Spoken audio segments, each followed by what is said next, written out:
بسم الله الرحمن الرحيم. الحمد لله رب العالمين، والصلاة والسلام على أشرف الأنبياء والمرسلين نبينا محمد وعلى آله وصحبه أجمعين، أما بعد.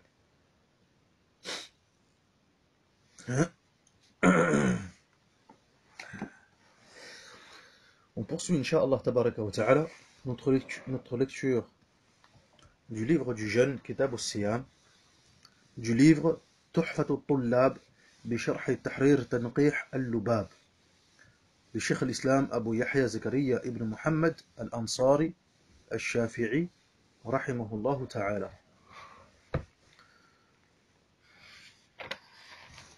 Donc on avait vu lors du cours précédent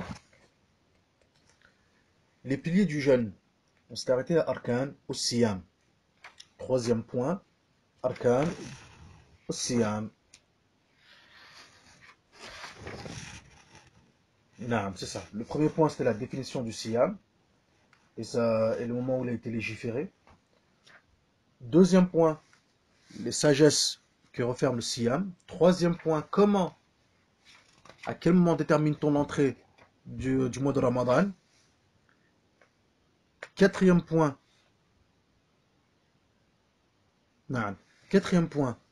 compléter le mois de Sha'ban. Ensuite, on a vu les conditions, deuxième fasl, les conditions du Siyam et ses piliers. Conditions d'obligation. Premier point, conditions d'obligation. Deuxième point, conditions de validité du Siyam. Et enfin, troisième point, les piliers du Siyam. Et maintenant, on rentre dans le quatrième point. Et ce qui est Ma yufsidu bab ma yufsidu as-sawm. Quatrième point, mufattirat as-siyam. Ce qui annule le jeûne, ce qui va entacher la validité du jeûne. Lorsqu'on parle des mufattirat, on avait vu dans le pilier justement, dans le troisième et dernier pilier du jeûne, on avait dit, qu'est-ce qu'il a dit Cheikh al-Islam? Tark mufattir al-imsak an al-mufattirat. Délaisser tout ce qui peut annuler le jeûne. Et bien, qu'est-ce qu'un mufattir, justement? Qu'est-ce qu'un mufattir?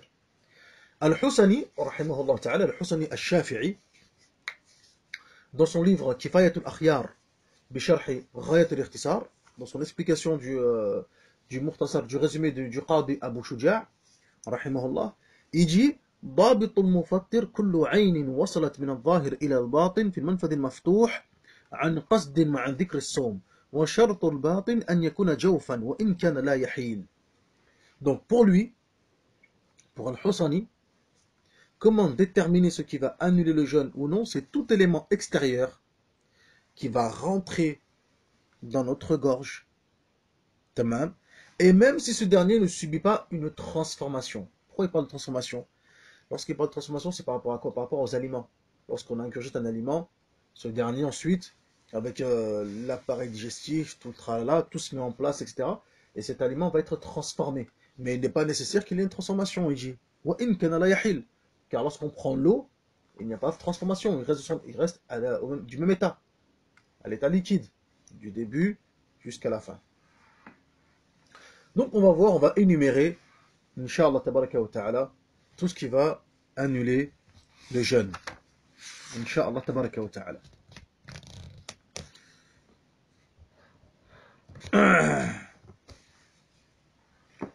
Donc, premier point, al-akl wa shurb, la nourriture et la boisson. أجمعت الأمة على تحريم الطعام والشراب على الصائم إذا كان عمدا وهو مقصود الصوم لقوله تعالى وكلوا واشربوا حتى يتبين لكم الخيط الأبيض من الخيط الأسود من الفجر ثم أتموا الصيام إلى الليل. Premier point, nourriture et boisson. Il y a consensus, unanimité au sein de la Ummah sur l'interdiction de toute forme de nourriture et de toute forme de boisson pour le jeûneur pendant la journée où il est censé observer son jeûne. Cela lui est interdit. D'ailleurs, c'est le maqsoud, c'est l'objectif premier du jeûne quasiment. lorsqu'on voit le verset Kulu washrabu, mangez et buvez, jusqu'à ce que le fil blanc devienne distinct pour vous du fil noir. Ensuite, à l'aube, min al-fajr. Ensuite, observez le siyam, le jeûne, jusqu'à la nuit. Subhanallah. Tamam. Donc, ici, c'est interdit. Il est interdit de manger ou de boire durant la journée de l'observation du jeûne. Tamam.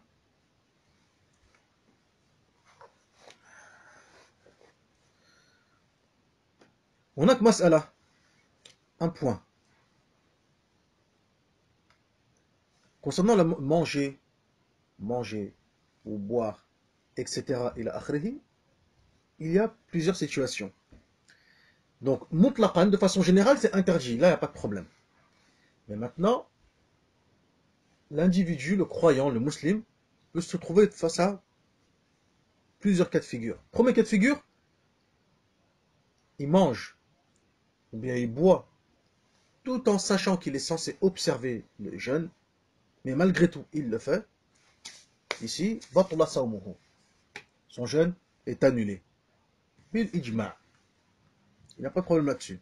لأنه فعل ما ينافي الصوم من غير عذر, parce qu'il a fait ce qui annule et qui corrompt le jeûne, et ceci sans aucune excuse.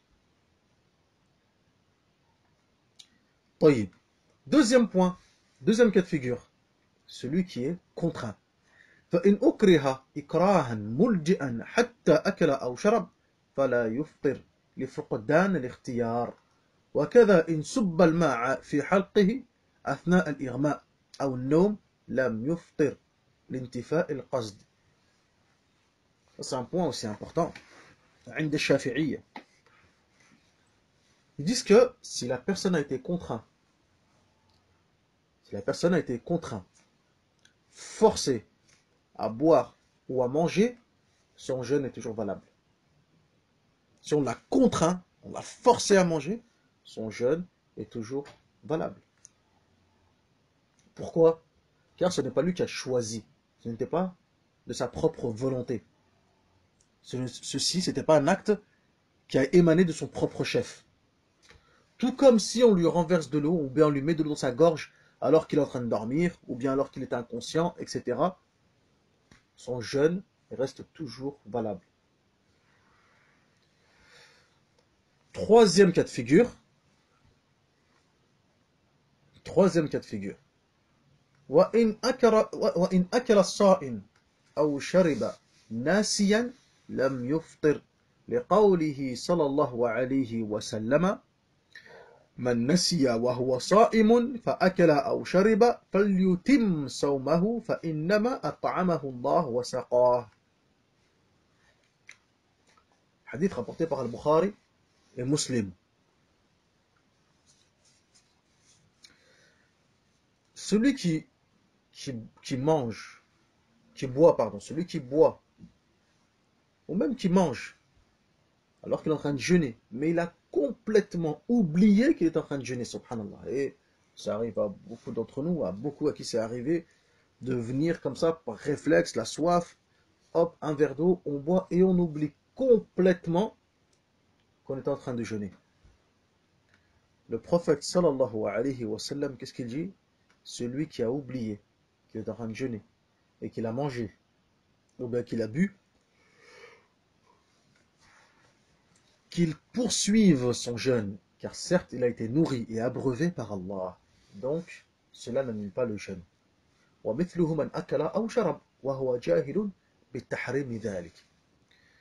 Et entre dans cela, on englobe aussi celui qui a bu ou qui a mangé et qui ne savait pas que c'était interdit.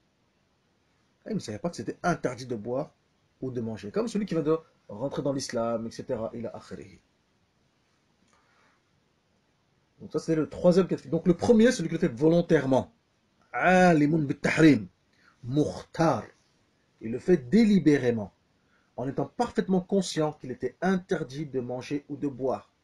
etc. Celui-là, il n'a pas de udhr. Son jeûne est annulé, khalas, intah al-amr. Celui qui a été contraint et forcé n'est pas annulé. Celui qui a oublié n'est pas annulé.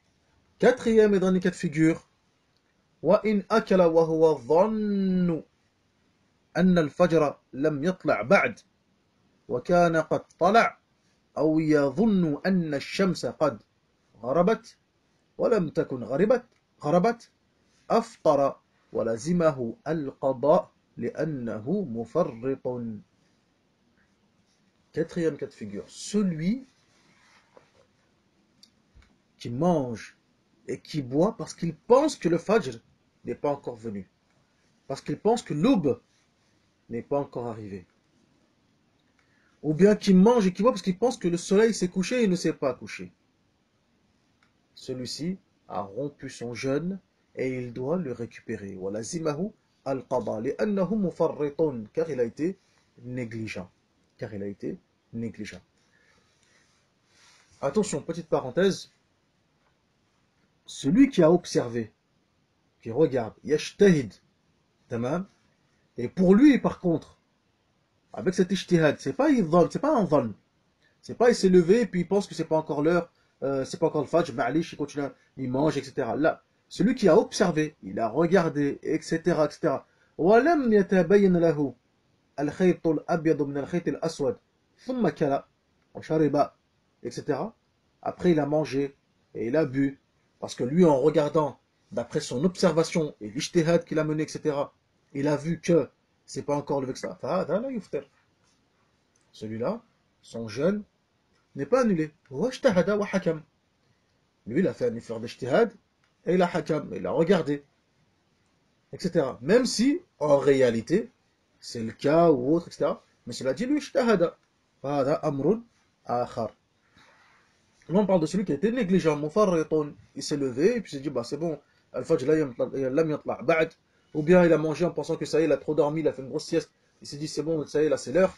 Et il mange, etc. Là. Tamam. Donc, premier point, la nourriture et la boisson. C'est le premier élément qui annule le jeûne. Et dans cet élément-là, dans ce premier point, il y a 4 cas de figure. Celui qui le fait volontairement, celui qui le fait sous la contrainte, celui qui le fait par oubli, et celui qui le fait par négligence. Celui qui le fait par négligence.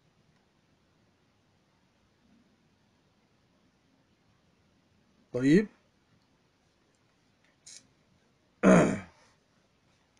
هذا هو. Deuxième élément qui va annuler le jeûne, وصول عين إلى الجوف من منفذ مفتوح.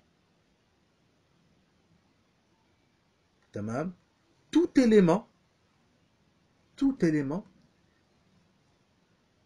physique qui va atteindre al-jawf, qui va atteindre la gorge pour arriver à l'estomac.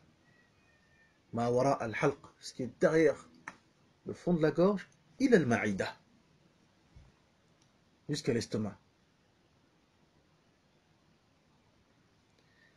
Tout élément qui va rentrer, ce qu'ils appellent eux al-manfad al-maftouh, tamam, par un point d'ouverture littéralement. Et on parle de quoi? Al-fam, la bouche, al-udhun, les oreilles, al-qubul, devant, les parties génitales avant, wad-dubur, et derrière. فإذا وصلت العين قصدا واختيارا بطل الصوم ويجب القضاء. تمام. ويجب القضاء.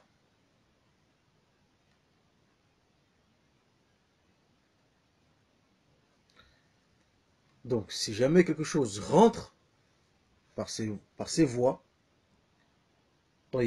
et que cet élément-là arrive, il a le jawf, arrive à l'estomac, au bas de la gorge et à l'estomac par ces voies, par ces issues, cela annule le jeûne.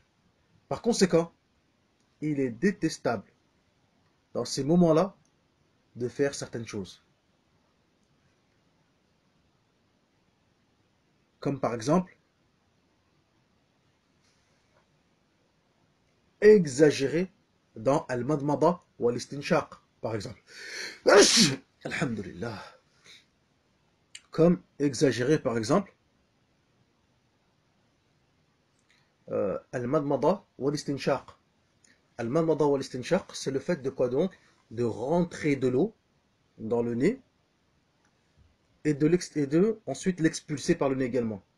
La rentrer dans la bouche et l'expulser également. Tamam. Et ceci en raison du hadith du prophète sallallahu alayhi wa sallam.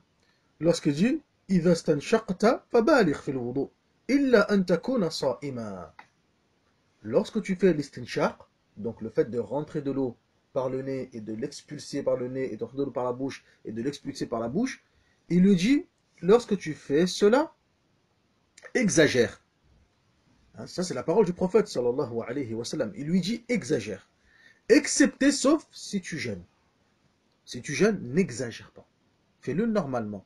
Et ce hadith il est authentique, rapporté par Abu Daoud ou Tirmidhi et également An-Nasa'i, rahmatullahi alayhim. Tamam. Par contre, si il fait le malmada,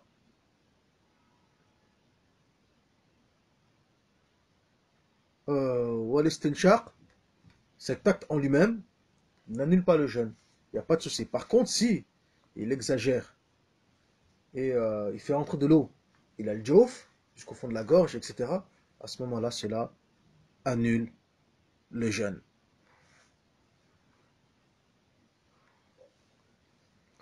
Troisième point,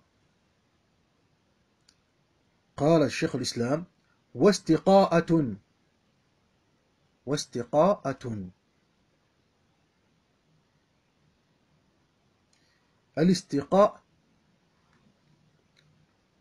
الاستقاءة الاستقاءة عفوا الاستقاءة c'est le fait de se faire vomir. Le fait de se faire vomir.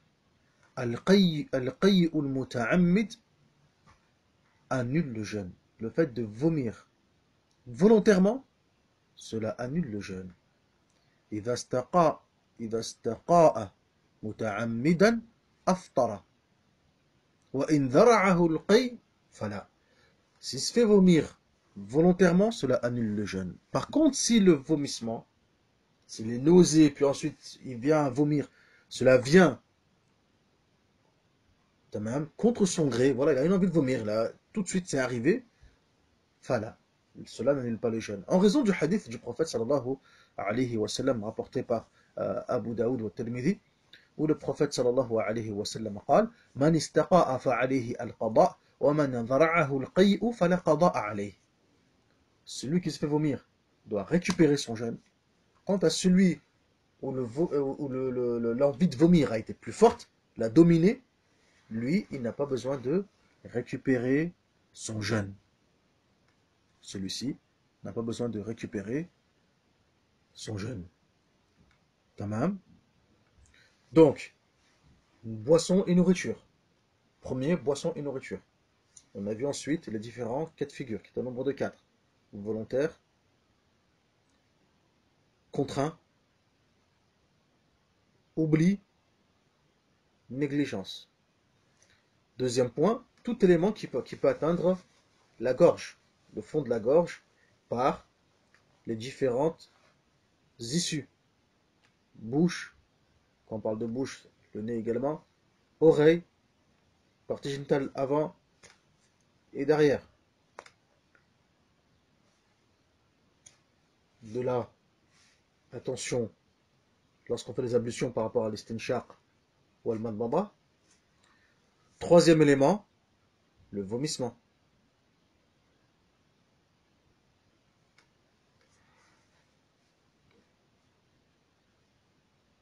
Tamam. Le vomissement. Si celui-ci est volontaire, cela annule le jeûne.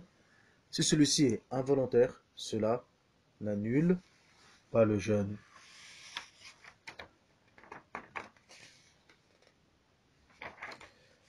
Quatrième élément, al-wata'u amdan, wa huwa al-jima'. Al-wata'u amdan. Wa wat'un fi farji qubulu aw dubur ma'a ta'ammudi dhalik kulluhu wa ikhtiyarihi wa 'ilmin bi tahrimihi.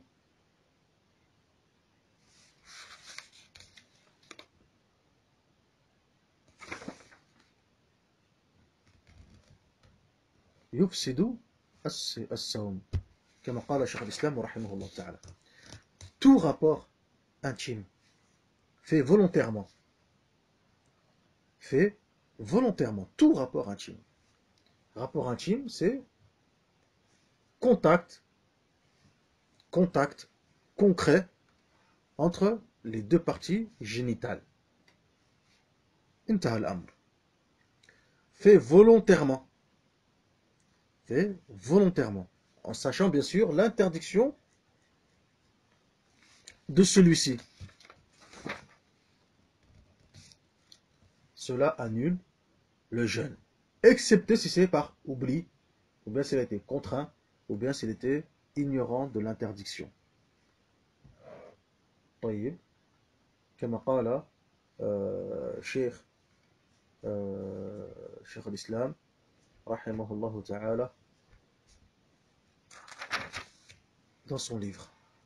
طيب donc الجماع نهارا عمدا يبطل الصوم بالإجماع. Il y a consensus à ce sujet et unanimité sur le fait de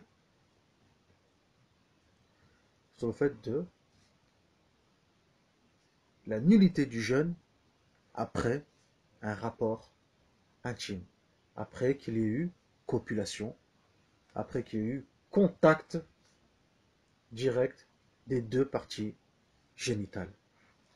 قال الله تبارك وتعالى أحل لكم ليلة الصيام الرفث إلى نسائكم. Il vous a été permis la nuit du jeûne. La nuit du jeûne. Il vous a été permis de pouvoir copuler avec vos épouses, avec vos femmes. Car auparavant, au départ, cela était interdit. Nuit et jour. Cela est interdit. Ensuite, la nuit, Allah tabaraka wa ta'ala l'a rendu licite. Uhilla lakum laylat as-siyami ar-rafathu ila nisaikum. Il vous a été permis de copuler avec vos épouses la nuit du jeûne.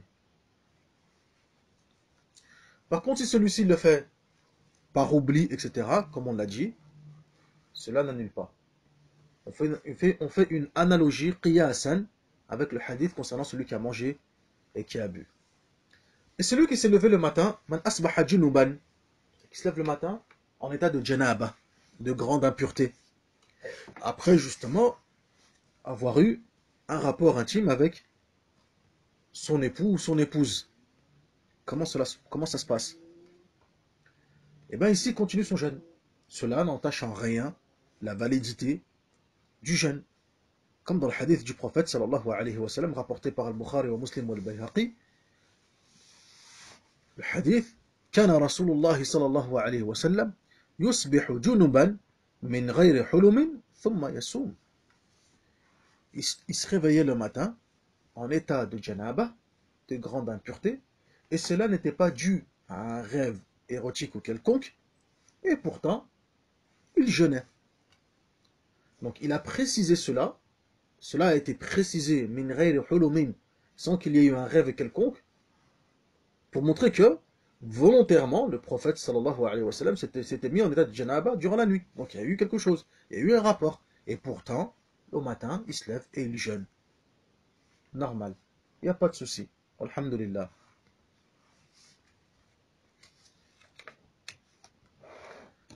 Cinquième élément, qui va annuler aussi également le jeûne, al-istimna, al-inzal,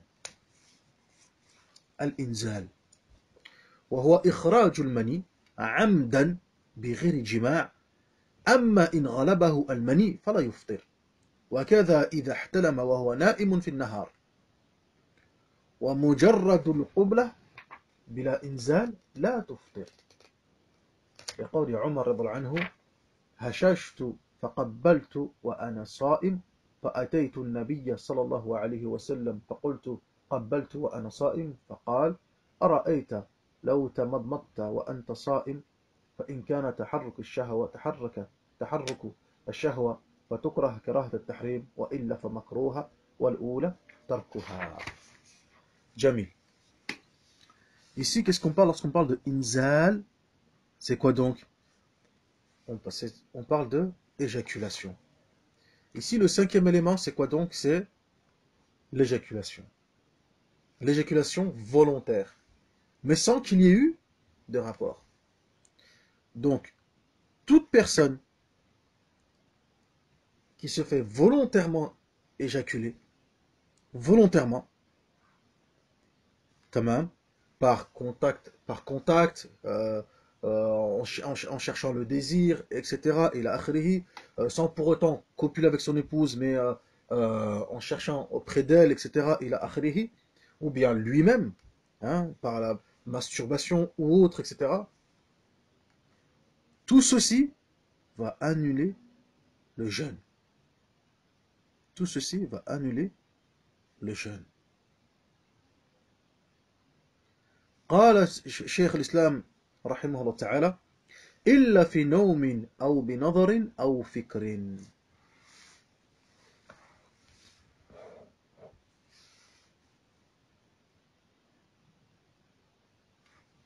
Il dit quoi, Cheikh l'Islam, rahimahullah? Il dit excepté si c'était dans son sommeil, il est en train de dormir dans la journée, et cela s'est produit. Ça annule pas le jeûne. Excepté s'il regarde, hein, il regarde son épouse, et voilà, c'est arrivé. Cela n'annule pas le jeûne. Il a pensé, juste par la pensée, hein, il y a pensé, tout, etc. Cela n'annule pas le jeûne. Ou bien, Cheikh l'Islam Zakaria al-Ansari, rahimahullah ta'ala, il va plus loin, il dit: et même si il a pris sa femme contre lui, mais qu'il n'y a pas eu de contact peau contre peau, etc., il dit cela n'annule pas le jeûne. S'il y a eu un inzal, cela n'annule pas le jeûne. S'il y a eu éjaculation de l'un ou de l'autre, le jeûne reste valide. Wallahu a'lam.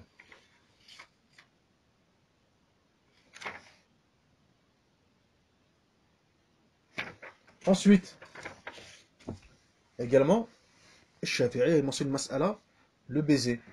Est-ce que le baiser annule le jeûne ou pas? Shafi'i yaqulun la, cela n'annule pas le jeûne. Et il se base sur la parole de Omar, comme cela a été rapporté par Abu Daoud, wa Ahmed, wa al-Bayhaqi, wa al-Hakim. Omar ibn Khattab, il dit: je me suis posé, je me suis reposé, et j'ai également embrassé. Wa qabbalt. Wa ana sa'im. Et je suis en train de jeûner. Je suis parti voir le prophète, sallallahu alayhi wa sallam, et je l'entendais cela. Et le prophète me répond de dire: mais, et après? Et si tu étais en train de jeûner, et tu faisais al-madmada, et où le problème? Al-madmada, c'est le fait de rentrer de l'eau dans la bouche, etc., et de la ressortir. Tamam. En gros, ce que tu as fait, c'est la même chose. Tu as mis de l'eau dans la bouche, mais elle n'est pas dans la gorge. Tu l'as ressortie. Il n'y a pas de souci. Cela n'annule pas le jeûne. Donc, qu'est-ce que tu as fait n'a pas annulé le jeûne également. Tu t'es rapproché, ça a rapproché la chose, mais ça n'a pas arrivé au point où tu as annulé le jeûne. Le jeûne reste sahih et valide. Et il y a un hadith du prophète sallallahu alayhi wa sallam en ce sens, où le prophète sallallahu alayhi wa sallam embrassait ses épouses, notamment Aïcha radha anha, wa huwa sa'im. Et lui était en train de jeûner. Donc les Shafi'iyya, qu'est-ce qu'ils disent? Ils disent que si cela provoque du désir et tout, etc., ils disent que cela est interdit. Avec les Shafi'iyya, ils disent que cela est interdit. Ils disent que si par contre, il n'y a pas de shahwa, il n'y a rien, etc., c'est juste un baiser comme un autre, il a akhrihi, comme d'habitude, un baiser pour dire au revoir, pour rentrer, bonjour, etc., il a akhrihi, salam alaykum, il a akhrihi, de salutations, etc., ils disent makruha. Dans ce cas-là, c'est détestable. Al-afdal, le mieux, tarkuha, de le délaisser. En sachant que dans le fameux hadith de Aïcha, radhiyallahu anha, on se rappelle la parole de qu'est-ce qu'elle a dit concernant le prophète sallallahu alayhi wa sallam, mais celui-ci est le meilleur des hommes, et quoi donc? Et contrairement à vous, il sait tenir ses pulsions. Sallallahu alayhi wa sallam. Et donc ça, c'est un détail qui est quand même détail. Et c'est ce qui va expliquer les Shafi'i, hein, le fait qu'ils voient le caractère détestable par rapport justement à ce hadith de Aïcha. Ah, et ce hadith est rapporté par Al-Bukhari et Muslim, parce qu'elle a dit Kana Rasulullah sallallahu alayhi wa sallam yuqabbilu wa huwa sa'im wa yubashiru wa huwa sa'im walakinnahu أملككم لإربه متفق عليه واللفظ لمسلم وزاد في رواية في رمضان تمام.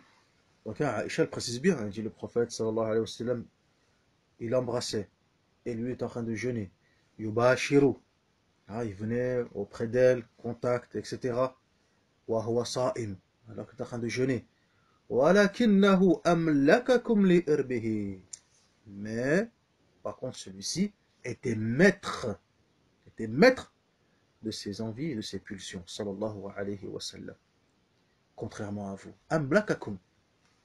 Tamam, était celui qui maîtrisait le mieux par rapport à vous ses pulsions. Amlakakum. Donc ici, le discours s'adresse à qui? Il s'adresse à qui donc? Aux Sahaba wa Tabi'in, à ceux qui écoutent Aïcha. Mais les Sahaba wa Tabi'in. Tamam. Où il dit Amlakakum. Amlakakum. Donc dans ce hadith-là, dans cette parole, on voit quoi donc? Elle ne leur interdit pas, mais on voit qu'elle déconseille. Ce n'est pas quelque chose qu'elle préconise. Al-Oula, tarkuha. Donc le mieux, c'est de délaisser cela. Quoi qu'il en soit, si cela se produit, cela n'annule pas le jeûne. Ensuite, sixième élément, al-hayydu wan-nifas, les menstrues et les loquis. إذا طرأ في نهار رمضان بطل الصوم ويجب القضاء. S'il y a eu la présence de loquis ou de menstrues pendant la journée du mois de Ramadan, pendant la journée d'un quelconque jeûne, celui-ci est annulé. Et il faudra par conséquent le récupérer. Et ceci en raison du hadith du prophète sallallahu alayhi wa sallam, rapporté par Al-Bukhari et Muslim. Alaysa idha hadat lam tusalli wa lam tasum. N'est-ce pas que lorsque la femme a ses menstrues, elle ne prie pas et elle ne jeûne pas. Enfin, septième et dernier élément, al-junun aw ridda, le fait d'être fou, perdre la raison ou l'apostasie. Cela annule le jeûne. Et pour celui qui a apostasié, s'il retourne dans l'islam à nouveau, il devra récupérer ce jeûne. Et celui qui a le junun, une fois qu'il récupère la raison, il récupère le jeûne. Tayyib. Voilà les 7 éléments qui annulent le jeûne complètement. Concernant al-hijama, la pratique de la hijama, est-ce que cela annule ou cela n'annule pas? On a un hadith du prophète sallallahu alayhi wa sallam عن شداد بن أوس أن النبي صلى الله عليه وسلم أتى على رجل بالبقيع وهو يحتجم في رمضان فقال أفطر الحاجم والمحجوم. Donc Shaddad ibn Aus, il nous rapporte que le prophète sallallahu alayhi wa sallam est passé au Baqi' et il a vu un homme pendant le mois de Ramadan en train de pratiquer al-hijama. Qu'est-ce qu'il a dit? Celui qui pratique la hijama et celui sur qui on la pratique, donc l'acteur et celui qui subit, les deux ont rompu leur jeûne. Aftar al-hajim wal-mahjoum. Tamam.